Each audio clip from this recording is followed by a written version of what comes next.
Memaw Dixie. And I'm Granny.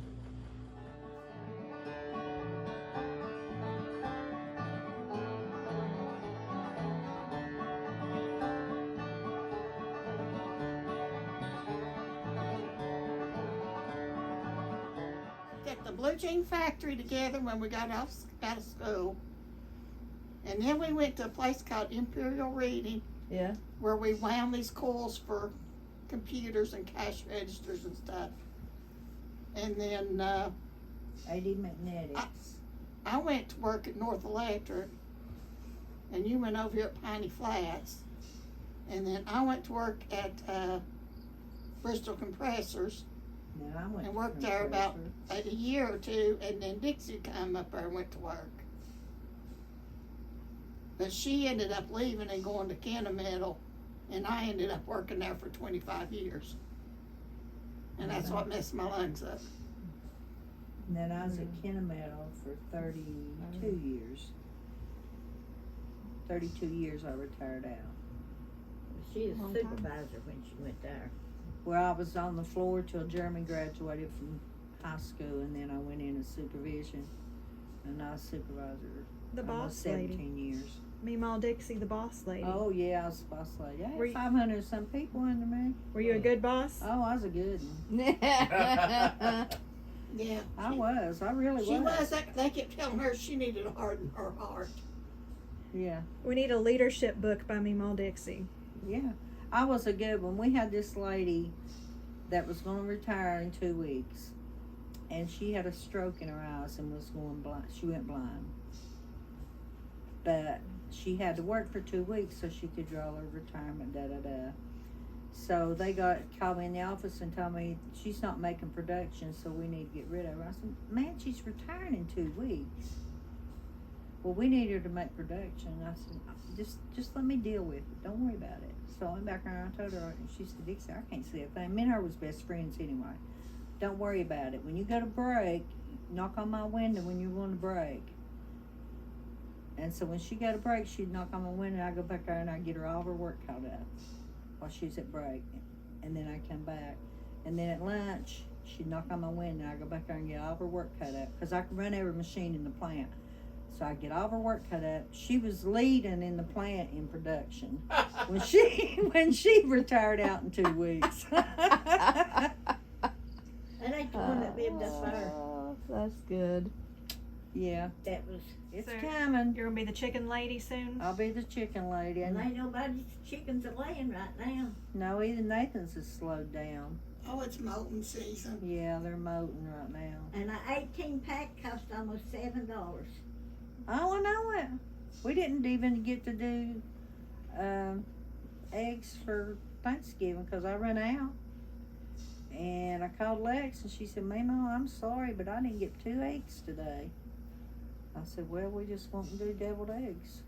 Don't think 'Cause I'm I'm not them paying anymore. that for chicken, for There's eggs." They've all got either. chickens, but The they eggs, got cold, they quit laying. because Yeah, there they're for a while molting you right guys now, they had quit. eggs. Now See, last running year, out of When, the when they molt, their feathers fall out, and that puts stress on a chicken for their regrowth of new feathers. Every bird molts, But then they and won't. when they're in molt season, they don't lay. never heard of it. They have to take out the old feathers for the new feathers, and that's what molting is. Did you always have chickens growing up? Oh yeah. We had chickens and guineas and turkeys and peacocks. You remember when I had them peacocks at work? They got the peacocking in the shipping room. I hid them. I brought them inside because it's hot outside. We almost got fired that night. Almost got 'Cause fired them having dang peacocks. peacocks was going off. We always got fired for a lot of stuff. That was so funny. I was a horse laughing, and my supervisor was chewing my hind end, and the more he chewed, the more I laughed. I said, "They're just a peacock, and it's too dang hot outside. I brought them in the shipping department where it's cool. They'll be all right. They'll quit peacocking in a minute." They was going crazy out there. But that girl that I was working with, we was talking about chickens and stuff the day before. She said, "Oh gosh, we got a farm. I got all kinds of chickens and peacocks." I said, "Well, I need a peacock. Dad wants one, and I need some chickens." Well, I thought she would be like a common person, just bring them in a cage. Well, here she comes in the parking lot doing 80 on 2 wheels, and the chickens was not in a cage. It was flying all over her car. It was so funny. And then we had to catch the chickens out of her car and put them in a box and sneak them into the shipping department. I got in trouble. But anyway. But you got a peacock. I didn't get paid enough. Didn't matter if I got fired or not. I didn't care. I'd get me a job somewhere else next day. It didn't matter. He didn't fire me. I worked too good. So what'd you do with the peacocks? What'd you end up doing with them? We brought him home to Daddy. He kept that peacock a long time, didn't he? Man, it would fan out. It had the prettiest fan when it would fan out. That peacock. Yeah, we took it to work. That thing was going crazy all night. We got off work, and then me and Cindy had to bring him home. Not only did we go to school together, we had to work together. Had to do it all together.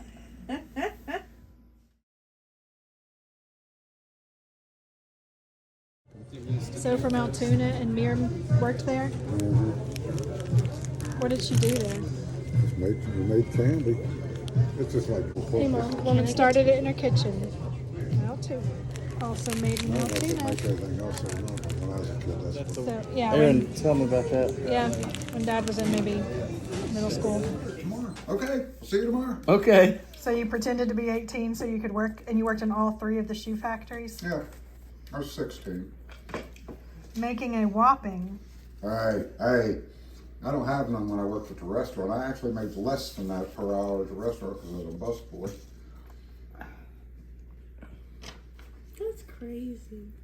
They made women's shoes, all With right? a wedge in them, and they wrapped them with the material and glued it on there. And then they brought them in this great big thing stacked up, and all you had to do, you had a pair of shears, and you had to cut the angle on the end of that wedge so it would go in the when they glued it in the shoe, it would come down. That's what you did for 8 hours. Then they're cutting that. And I told her, I did tell her, I went up and told the lady I work for, I said, listen, I'm not gonna be back after next week. And she said, how come? I said, well, I'm gonna go back to school. And she said, oh, what college you going to? I said, no, I'm gonna go back and finish high school. And she said, I knew something was wrong. She said, how old are you? I said, 16. She said, well, don't quit. Wait till next week and I'll lay you off and you can draw unemployment. But I didn't do it. And made $66. All right, so we're looking at Pappy's pay stub from Made $73 $1.60 an hour. for That was 52 and a half minimum hours wage. of work, $84. Rolling. Yeah. $115 a week. No, 110. 2 weeks? No, Oh, we got 115. We got paid every week. But your net pay, your take home, only $96.27. It'd be $30. Oh, the penguin story. The flight of the penguins. The flight of the penguins. Angela had volunteered Mom to take her teacher, who was a nun, to see some bishop that was coming into some church up the mountain. They were all excited about it. I don't know who he was. Nobody. Well, then of course, my teacher wanted to go. So I told her, yeah, we're going anyway. You can go. And then they invited a friend. So Mom was driving. I was in the middle, and Angela was on the passenger side, and the 3 nuns were in the back seat. So we were about 5 miles from home, and we had to cross. It's a highway that goes to Pittsburgh. It's 50 miles an hour. People's coming through there. Well, we were sitting there. The light changed. Mom pulled out. Here comes this guy. Just runs the red light. Just misses the front of the car. I mean, time was over. Well, she was out her window, flipping him the bird, yelling, "Oh, you son of a bitch! You son of a bitch!" I looked over at my. Look, the nuns are in the back seat, and I'm going to slide down in the seat. After she got done cussing them, I looked back, and they're all 3 of them back. Oh, thank you, Jesus. Thank you. Give them the sign of it. We drove about 2 miles, nobody said nothing, and one of them finally said, well, he just run that red light, didn't he? But all 3 of them were back there thanking God that they'd been rescued from their fatal car crash and stuff. Mom was still flipping them off and yelling out the window.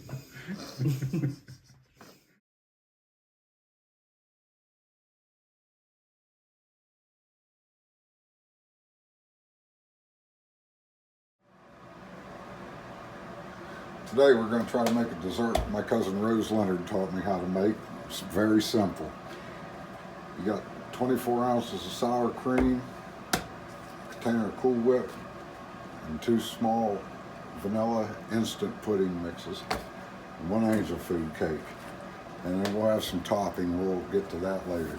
So the first thing you have to do is tear up the cake and line the bottom of the pan with that. So we'll do that first.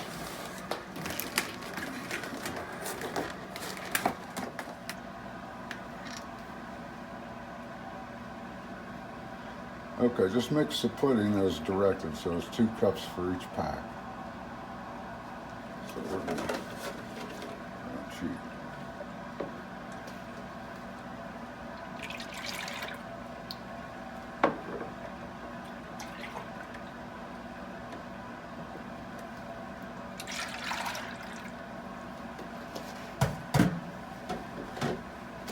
And next, just add the pudding and then mix it as directed.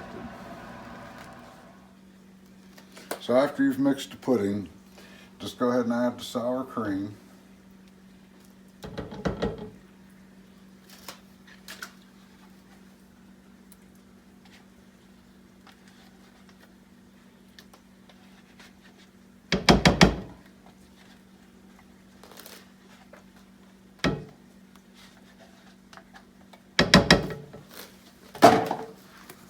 And the Cool Whip.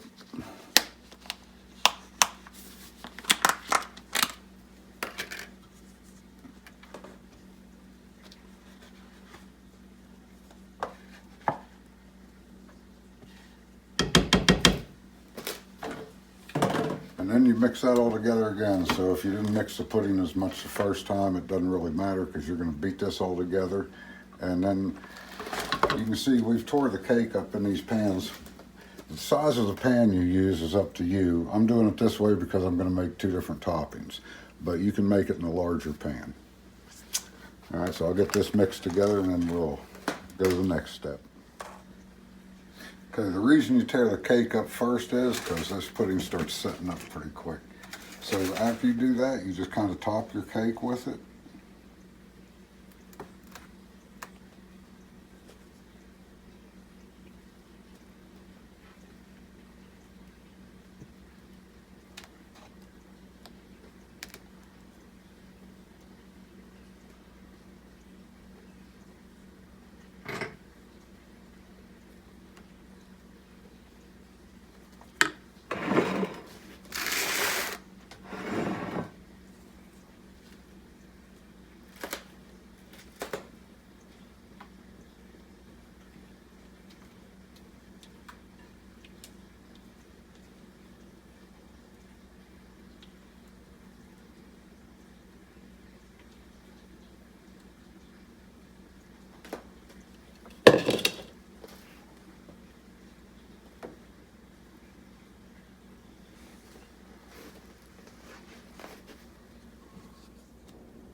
And then you just put these in the refrigerator and let them chill, and then you add the topping, and it's good to chill it again too, just a little bit before serve. So put the topping on maybe an hour before you're gonna do it. You could do it any time, but this has to harden before you put it on.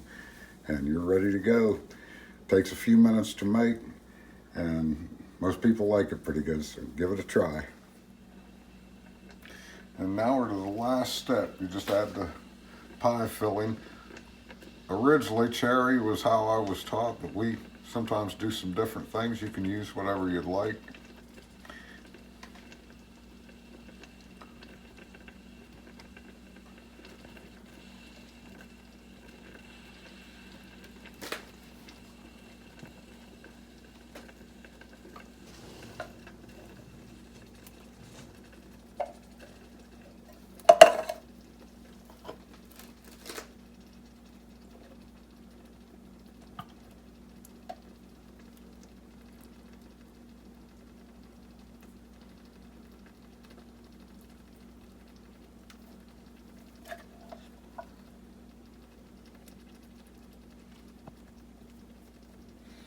And when you serve it, just, use a large spoon. It's not going to cut and come out like in pieces like a cake would. So you just serve it with a big serving spoon.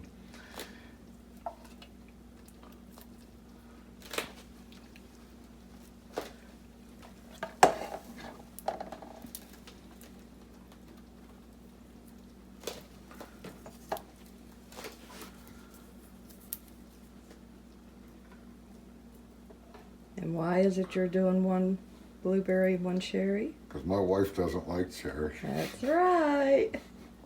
Say this is made by Granny Women Pappy. Yep, it's Granny Pappy right there. I've already got it.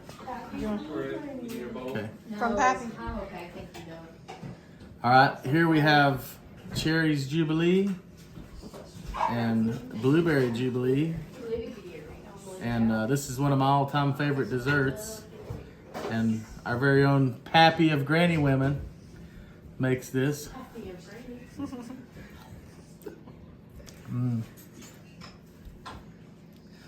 It's awesome. And this dessert is probably a great summer dessert because it's light, refreshing, and you know it's got the cherries and the blueberries.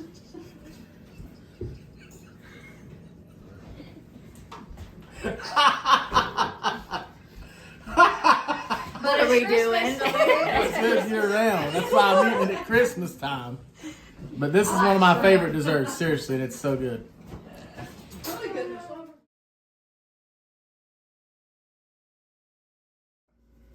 All right, so our official cookbook is out, Granny. So they can go on Amazon and order their very own. They sure can. And thanks to Teresa, who put together some recipes. She said this is only part 1, so that means there's going to be a We're gonna part have 2. another one. And they're priced cheap, so you can afford to order. I think they're $8.99. Yeah. on People have, Amazon. on Amazon, people have been Amazon. asking, and we'll put the link, but people keep asking us to do one. It's been a few years, and Teresa finally made it happen.